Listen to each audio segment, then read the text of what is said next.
Thank you for coming.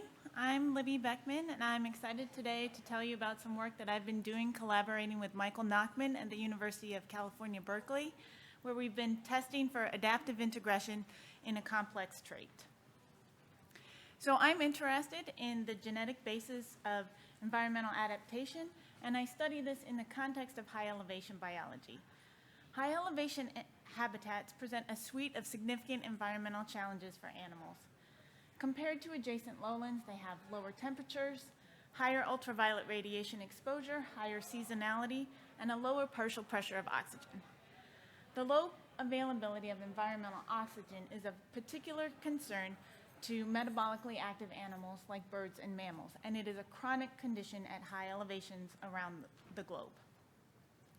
These two figures do a great job of summarizing the problem for animals when environmental oxygen is low. The figure on the left shows you the path that oxygen travels from the air to get to respiring tissues. So oxygen is inspired into the lungs, passes across the blood-lung barrier, travels through the circulatory system, where it diffuses into the tissues so it can be used as the final electron acceptor in aerobic respiration in the mitochondria. This entire system is predicated on an oxygen gradient between respective tissues to facilitate the diffusion and transport of oxygen. In the picture on the right, you can see what this oxygen gradient looks like in humans at sea level in red. And between each respective tissue, you see the partial pressure of oxygen decreases. In blue, you can see what this gradient looks like in humans when environmental oxygen is low. And you can see it's much shallower, which makes delivery of oxygen much more difficult. So despite this suite of challenging environmental conditions, high elevation environments have been colonized many times by different animals, some of which are pictured here. And these populations demonstrate complex physiological traits, some of which have a polygenic basis. This adaptive variation may originate in several different ways, including de novo mutations and standing variation. But a third mechanism to introduce adaptive alleles is adaptive integration.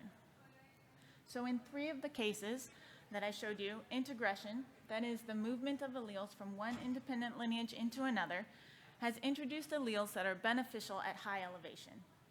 In these cases, integration affected a locus of functional significance, so either the oxygen-sensitive transcription factor EPAS1, which regulates the HIF pathway, the major oxygen transport protein hemoglobin, or both.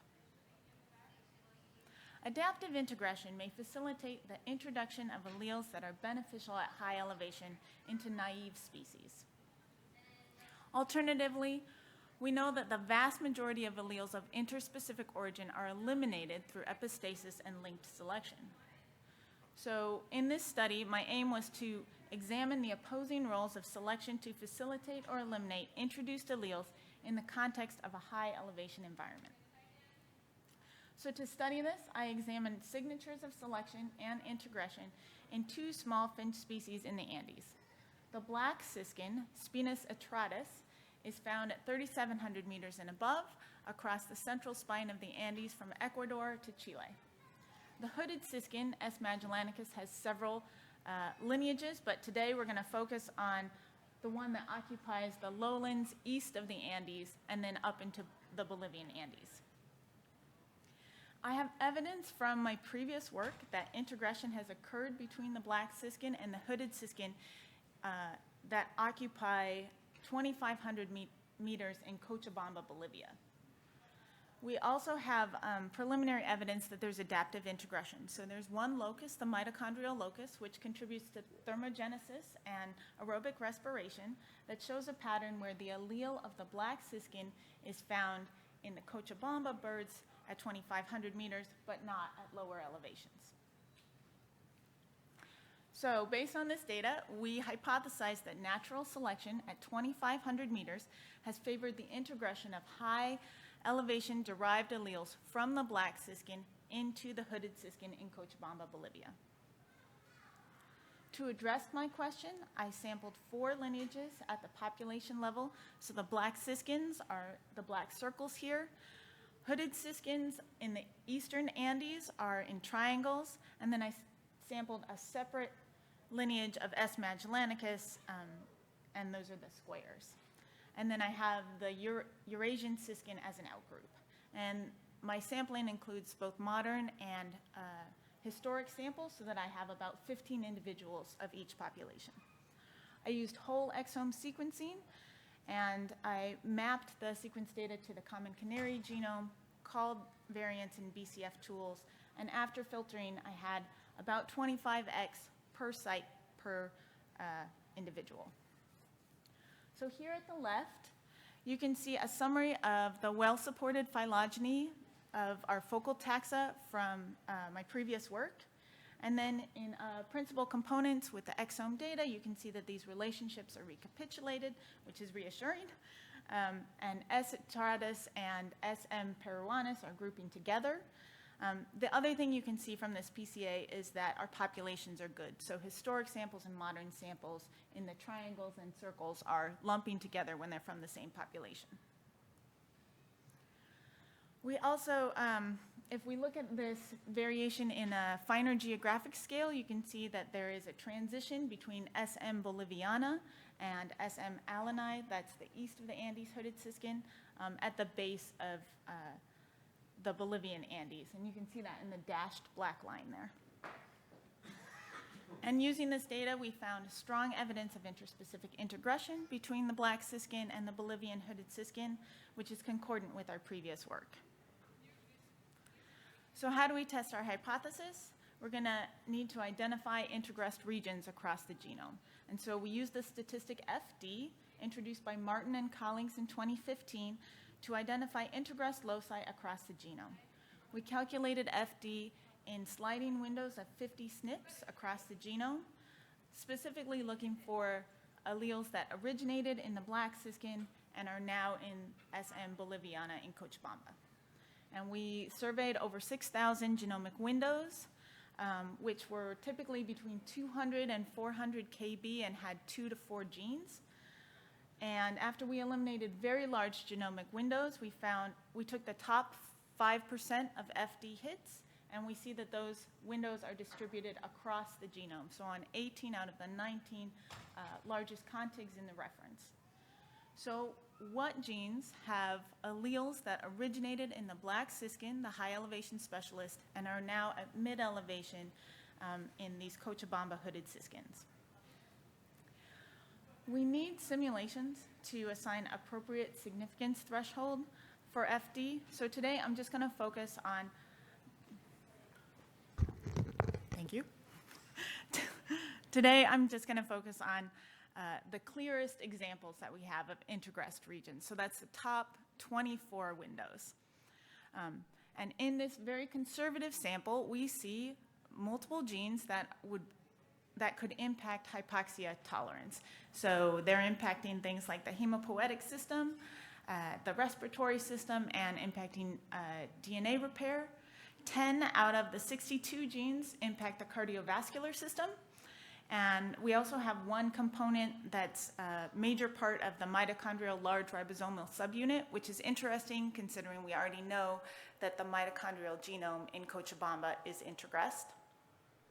However, when we run a gene ontology analysis, this set of genes isn't specifically enriched for one biological process.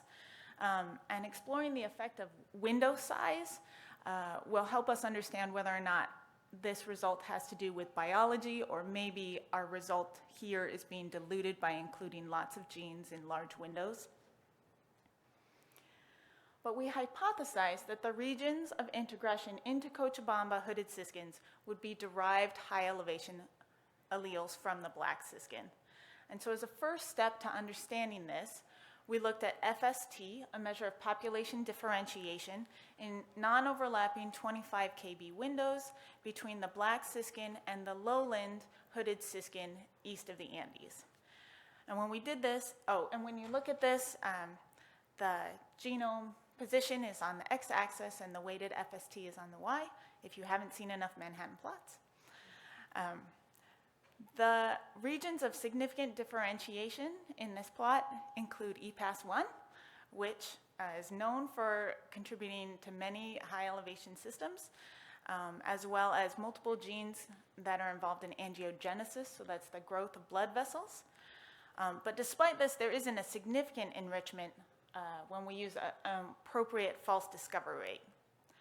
However, there is no overlap between this conservative list of FST outliers and the introgressed regions in Cochabamba hooded siskins. So when we look at the differentiation between hooded siskins in Cochabamba and lowland, east of the Andes, we again find many genes that are involved in angiogenesis, but not enough to be significant enrichment. And again, we find EPAS1. We also find 3 hemoglobin genes, including at least one that contributes to embryonic hemoglobin, which is cool because it parallels some work that we found on the west slope in a different lineage of hooded siskins. But again, there's no overlap between our FST outliers and the introgressed regions in Cochabamba hooded siskins. So revisiting our hypothesis, we assessed if divergent genomic regions reflecting a history of selection pressures at high elevation in the black siskin preferentially introgressed into the Cochabamba hooded siskins at mid-elevation, and we have no evidence of this. Instead, we see evidence of local adaptation, particularly at angiogenesis genes between lineages at different elevations, and evidence for integration from the black siskin into the hooded siskins at Cochabamba across the genome. And what this suggests to me is that there might be 2 routes for the Cochabamba birds to deal with the environmental challenges at mid-elevation. First, they're recipients of interspecific alleles of interspecific origin that may contribute to hypoxia tolerance. And second, they are also experiencing local adaptation at a different set of genes that contribute to their to hypoxia resistance. So with that, there are many people I'd like to thank, including the staff of natural history museums who helped me access these difficult to reach populations through toe pads and tissue loans, and my funding sources. And I have a little bit of time for questions. Thank you, everyone, for coming to listen to my talk. Today, I'm going to talk a little bit about this very large project that I've been working on with Dr. Sarah Fitzpatrick, shown there, looking at the demographic and genomic consequences of genetic rescue and how gene flow impacts populations' ability to respond to future climatic stressors. So perhaps it comes as no surprise, but habitat fragmentation is increasing and populations are increasingly getting smaller, more isolated. And these small isolated populations face a host of challenges to survival, including increased incidence of inbreeding and inbreeding depression, leading to decreases in population fitness, decreases in genetic variation through multiple bottlenecks in most cases, and this increased incidence of inbreeding. And this has consequences for both individual fitness, but also on populations' ability to respond to future stressors. Oh, sorry, I guess I started a little bit early. It's different in every room. So these processes feed back on one another, and these small populations, if there is not any restoration of gene flow, often we see them enter what is known as the extinction vortex. So what can we do to save these populations, particularly when we can't reconnect habitat? Well, one strategy that has been used by conservation managers is assisted migration, this movement of individuals from one population to this smaller, isolated, more inbred population with the idea of kind of mimicking natural gene flow in these populations. And a famous example of this, I'm sure you've all heard of, is the Florida panther. The population of Florida panther that remained was incredibly small and inbred, faced problems with fertility. So it was an increasingly dire situation. And so in kind of a desperate last-ditch measure, they moved panthers from Texas into this Florida population. And what they saw, shown in this line here, after that introduction, they saw this increase in population size and in genetic variation. And this phenomenon, this increase in population fitness following gene flow, was termed genetic rescue. And so This experiment in the Florida Panthers suggests that this could be a really promising strategy for small populations where we can't naturally reconnect habitat. But when we surveyed the U.S. threatened and endangered species to look for populations that might be great candidates for this strategy, what we consistently found is that it's just not being used. And so the question then is why? Why are managers not using this strategy? Well, it's pretty fraught with a lot of unknowns and a lot of potential risks. So beyond just the difficulties of moving individuals from one population to another, things like differences in behavior or territoriality, perhaps the most cited reason that we see is concerns about local adaptation, moving maladaptive alleles into these already fragile small populations and potentially compromising their ability to survive in the environments they're currently in. Beyond that, we don't really know how predictable these positive outcomes are. So in the cases it has been done, it's usually been done in endangered species where this is the last-ditch effort to conserve the species. Inbreeding is really high. Kind of looking at more of an experimental evolution approach in vertebrates hasn't really been approached to see, how predictable are these positive outcomes. And further, we don't really know how this approach of genetic rescue might impact potential ability to adapt to future stressors, which is, of course, increasingly of concern in our current climate. So I'm going to tell you a very little bit today about a multi-year mesocosm experiment that I have been doing with eastern mosquitofish, the star of the show shown here, to test long-term benefits or potentially lack thereof of genetic rescue. So briefly, I'm going to outline this large-scale project. First, we started with 10 serially bottlenecked populations of eastern mosquitofish in 2019. And then what we did was we split these bottlenecked lineages into 2 evolutionary history treatments. We had treatments that were bottleneck populations that did not receive migrant individuals, this kind of do-nothing, hands-off conservation approach, which I'm going to be calling the drift treatment. We had bottleneck populations that did receive migrants, mimicking this assisted migration for genetic rescue strategy. I'm going to be terming them on the slide GR, or genetic rescue. And then separately, we had this large population that was kept in kind of semi-natural conditions, similar to what the bottleneck populations were experiencing, but we had a large population and we kept it outbred by continual introduction of new individuals to serve as a comparison to our bottlenecked populations. And so we had 36 mesocosm populations that were split among these evolutionary history treatments. And we also split these according to a stress treatment.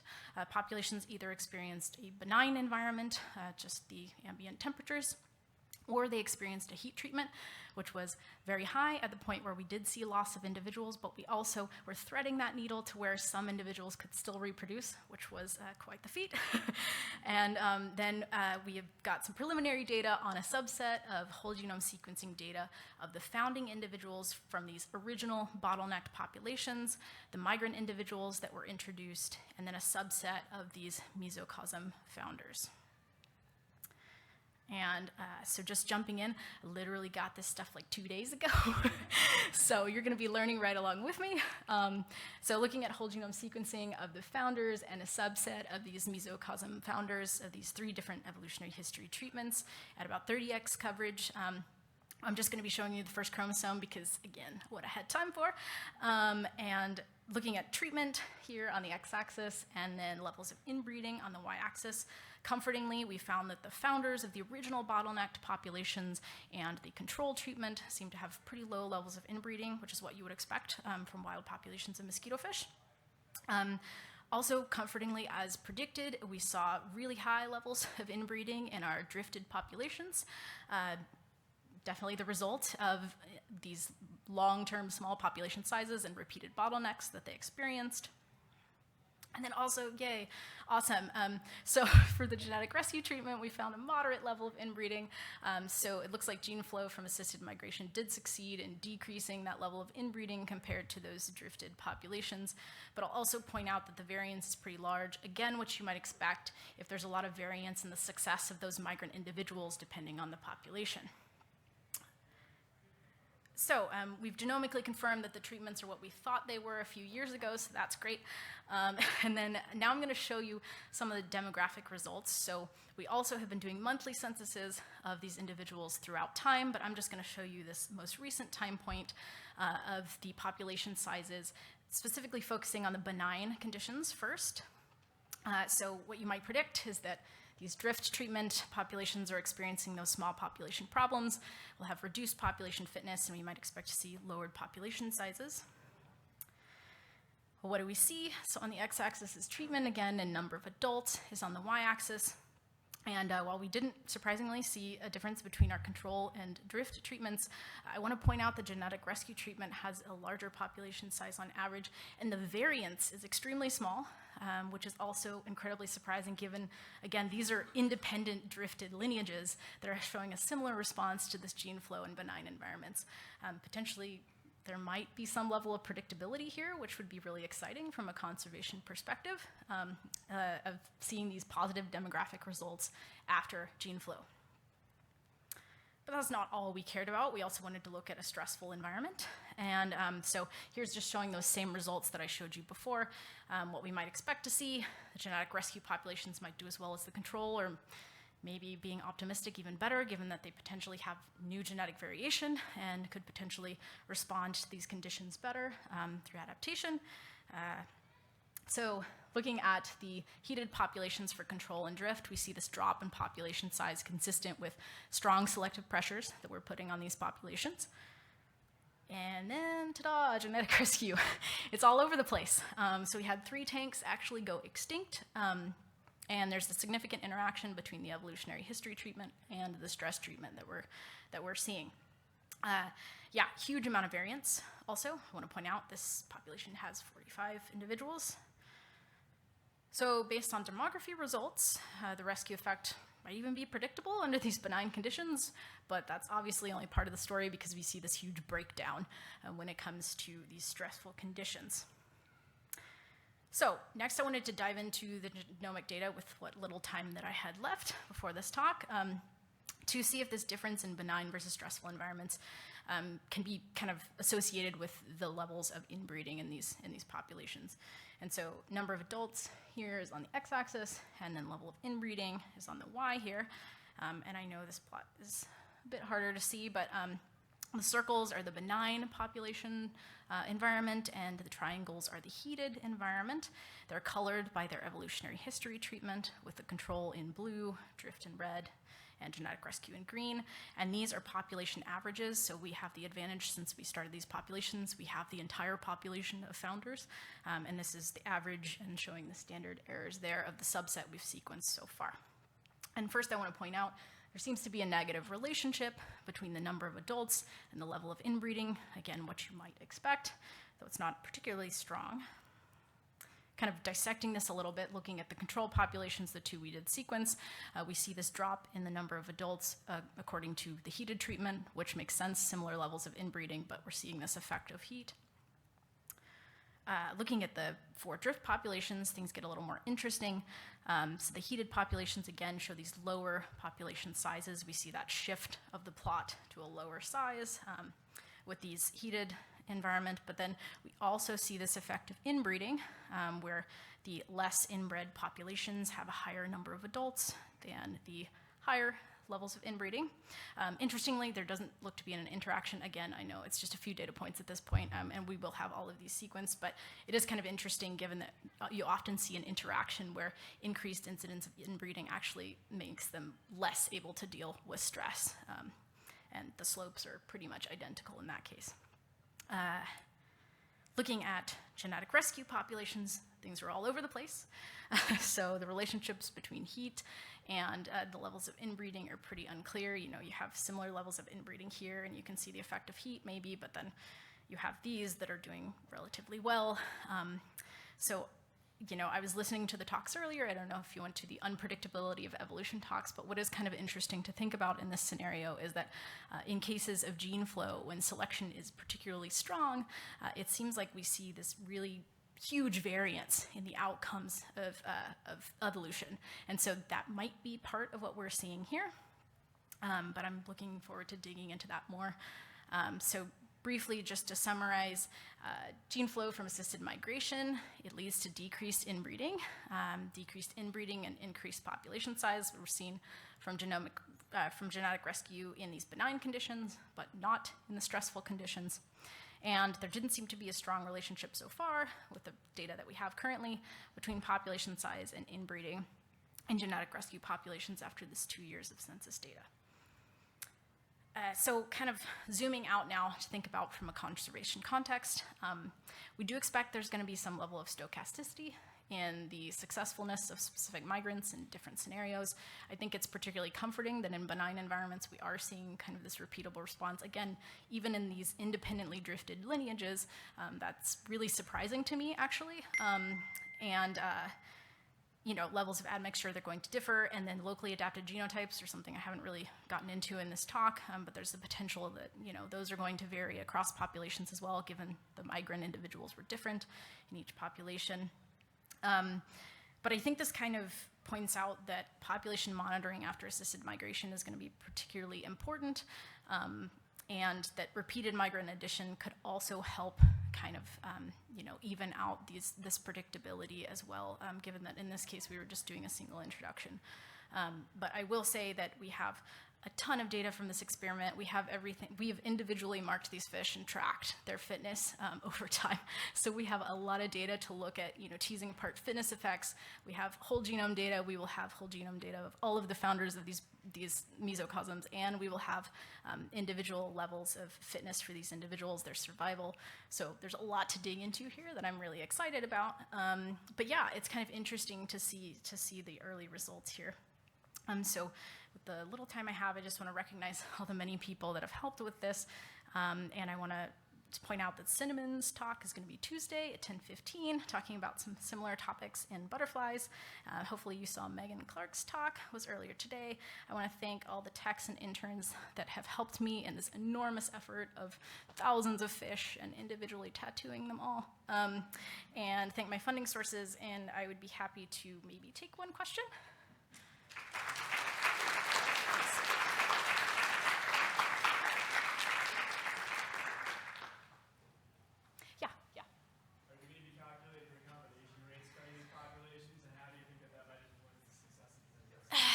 I'd love to. I think we need a few things before I really feel confident about that. So one thing, I'm using a sister species as a reference. So I think I would like to fix that if I'm going to look deep into like recombination rates. But yeah, no, that's a great question, and I'd love to look into that. Yeah. Okay, I need to get out of the way. Thank you. Leave. So, I'm going to tell you today about the gene surfing and the genomic consequences of range expansions. So, as I'm sure all of you know, range expansions and range shifts are becoming more and more common in the Anthropocene due to things like climate change, habitat destruction, and movement ourselves through invasive species and species reintroductions.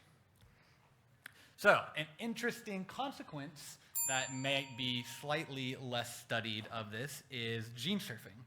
And I'm not sure how many people have heard of gene surfing, so I'm going to try to define it as well as I possibly can.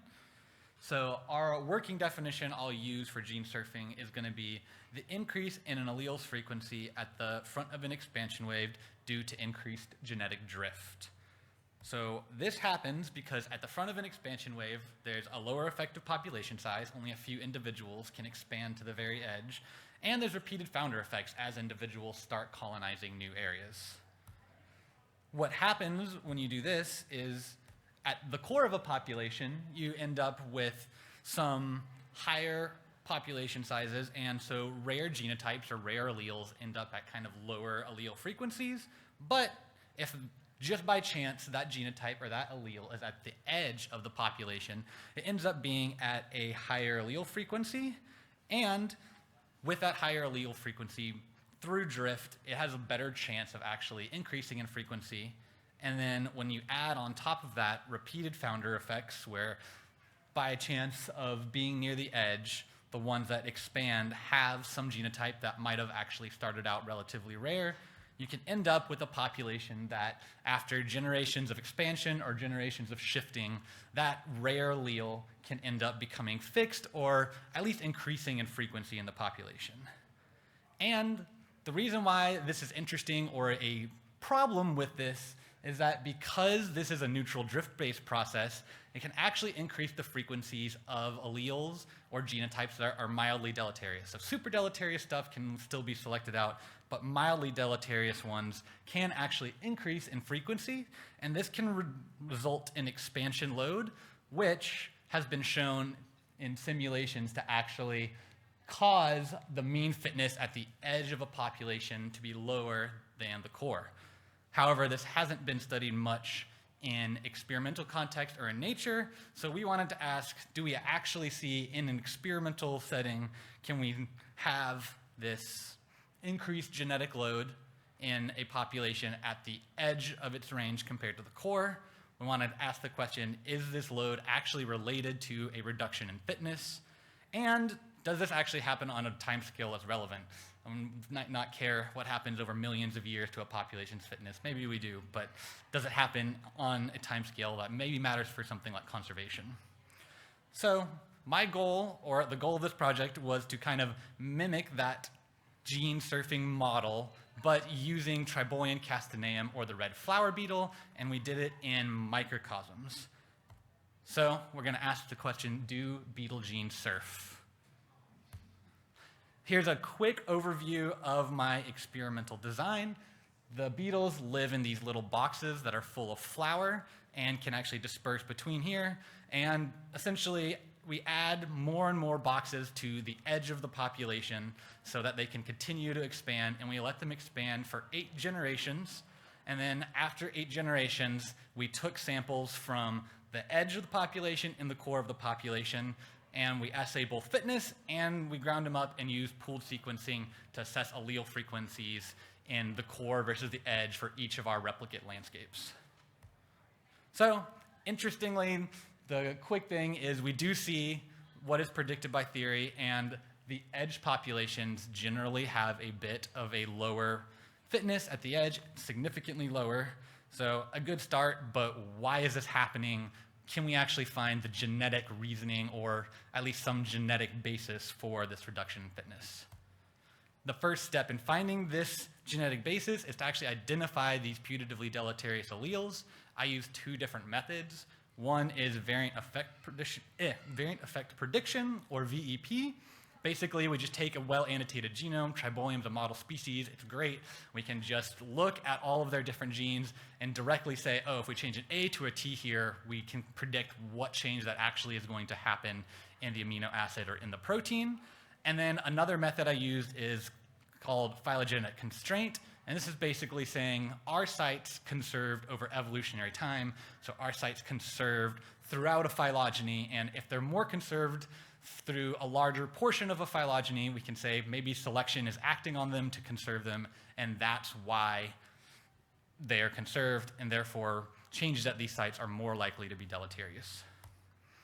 So variant effect prediction, very quickly, we just split into 3 different categories. High effect, where the proteins break, like loss of stop codons. Moderate effects, where you have your non-synonymous changes, so changes in the amino acids. And then low effect, where you have synonymous changes that people sometimes consider neutral, but probably are slightly low effect at least. And then phylogenetic constraint, maybe a little bit less used method, is something that we can find sites that are under purifying selection over larger timescales. And the cool thing about this is they can actually identify non-coding sites, and you don't need a well-annotated genome to do this. So I'm pitching this for people that are working in things where they're like, I don't have a genome. And I used a method called GERP, or Genomic Evolutionary Rate Profiling, and it finds constraints for different loci throughout the entire genome. First step is to actually build a phylogeny, and then we look at different spots in the genome and see whether or not they're constrained. So this would be an example of a highly constrained site where all of these different organisms have the exact same base pairs. Here's a low GERP score, low conservation site, less deleterious, where you see no conservation. And then there's a whole range of medium stuff in between, so we actually can get numbers for all that. So when we look at this, we wanted to say, with all of these different levels of deleteriousness, what do we see in these changes in allele frequencies from our different pools of data? Do we see these differences between the edge and the core? And you can see a few different patterns here, like the moderate and high ones where we're actually seeing important protein coding changes tend to stay at really low average allele frequencies, which makes a lot of sense. Changes here would likely be a deleterious, so likely are selected against, and then our low non-synonymous ones have higher ones. And you can see maybe a slight trend of, in the GURP score, the low GURP scores having slightly higher allele frequencies. But kind of interesting and a little bit surprising was that we didn't see more of a difference between the allele frequencies between the core and the edge. But as we looked a little bit further and went into the sites that are actually fixed for deleterious or putatively deleterious alleles, we see a massive difference between the edge and the core, which makes sense, and it's what we were kind of expecting due to gene surfing theory, where these deleterious, or at least slightly deleterious alleles did manage to surf to fixation at the core much more often than they went to fixation at the edge. I think these highly deleterious ones were so bad that they were expressed at the edge and were just completely removed. So it seems like this happens more for these kind of mild to moderately deleterious sites, maybe even more so than these highly deleterious sites. And then looking into it a little bit more, we looked at how they're fixed for the benign allele, and this kind of shows you why we end up with allele frequencies that are relatively even between the edge and the core, because we see a lot more sites that are also fixed for the benign allele. So this gene surfing not only acts on the deleterious allele, but can actually act on the benign allele, neutral alleles, basically anything to result on more fixation. So you have more fixed sites on both sides. It kind of averages out the overall allele frequencies. The next thing we wanted to do was actually turn these deleterious alleles into a measure of genetic load. And we did this with GURP scores by taking the GURP score and then multiplying it by the actual allele frequency and then summing that across the whole genome. So all of the different sites in the genome, taking their frequency and saying how deleterious are they, how much is there across the whole genome. That gives us a genetic load for GURP scores. We also did this for high effect load, but because high effect load should be breaking the proteins, we just added up the overall allele frequencies throughout the whole genome. So these are whole genome metrics of load, and we wanted to see if we actually see increased load at the edge compared to the core. So we just took the load from the edge, subtracted by the core. So positive numbers here mean that for each individual landscape, so we have each individual landscape at the edge and core, if they have a positive number, it means there was more load at the edge compared to the core. And while these numbers aren't quite significant, probably because we're only working with 10 to 12 different landscapes, it's relatively low, but there's a bit of a pattern, and yeah, worth looking into a little bit more. But I can confidently say that probably would end up seeing more load at the edge compared to the core. And then the final thing was actually using this and comparing it to our fitness data. So we used fitness data, basically just growth rates, and we compared the genetic load of our individual populations or our pooled samples compared to their fitness. And we see relatively clear trends between the total genetic load and the fitness, particularly for this GURP or this phylogenetic constraint method. Interestingly, for some of the other things I didn't include on here, like those non-synonymous protein coding changes, we saw very little effect on fitness. Come talk to me afterwards if we want to discuss that further, because I thought it was a little bit weird and pretty interesting, but got an R-squared of 0.1, which for some genetic stuff comparing to fitness was actually pretty exciting for me. And we'll go with the main takeaways from this being that gene surfing can actually increase genetic load, reducing fitness on ecologically relevant timescales. So this one was only 8 generations, pretty quick, which means that populations are actually very likely to be experiencing this in nature. And then the other takeaway is that the number of sites fixed for the putatively deleterious allele was definitely higher at the edge compared to the core, which can be important in conservation because once something is fixed in a population, you need mutation or gene flow or something to actually bring that back in. So it could be important for conservation things if you fix a highly deleterious allele at one spot. Might be hard to get rid of that. And then kind of some next direction things. Can we actually find measures of genetic load that take all these other things into account? R squared of 0.1 isn't great. I've heard a bunch of really cool talks about epigenetics and other exciting things that would be really cool to try to add on to this for actually creating more accurate and more exciting metrics of genetic load.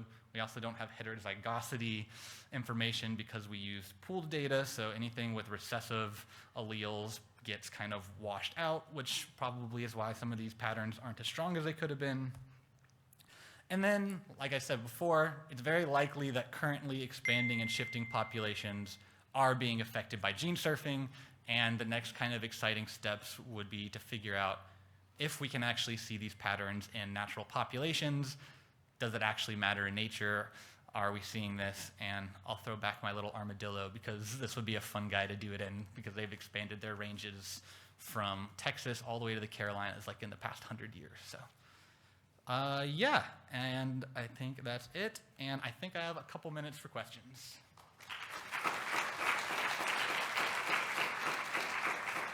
Yes. Really cool talk. Thank you.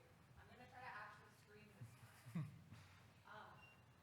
you think that in nature, kind of environmental variability or sort of differential selection of genes in different parts of a species range might alter or even mitigate the effects of gene surfing? Yes, so the question was, does selection in different environments affect gene surfing in nature? And the answer is very much so. And one of the reasons why we had to do this in microcosms is selection due to different environmental factors shows up basically the exact same in allele frequency shifts. So there's no way to be like, oh, this thing surfed, or oh, this thing was actually just selected for because this one was in one environment and this one was in another. So yes, and that might be a reason we don't get to see it in nature. Or that it even just like that it also happens to mitigates the deleterious effects of gene surfing? That could be true because there's more selection for specific things, and we're using kind of a very basic thing for what is deleterious because we're only working in a single environment. So yeah, gene environment interactions and stuff would make this exponentially more complicated and could potentially remove some of this stuff that stayed in our populations.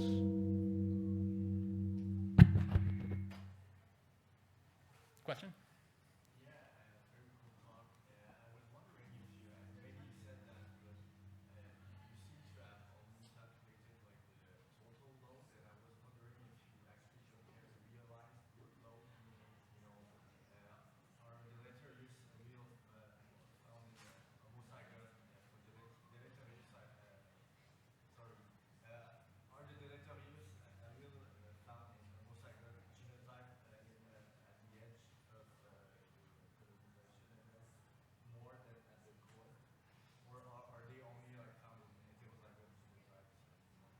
So is it about, did you say heterozygous phenotypes?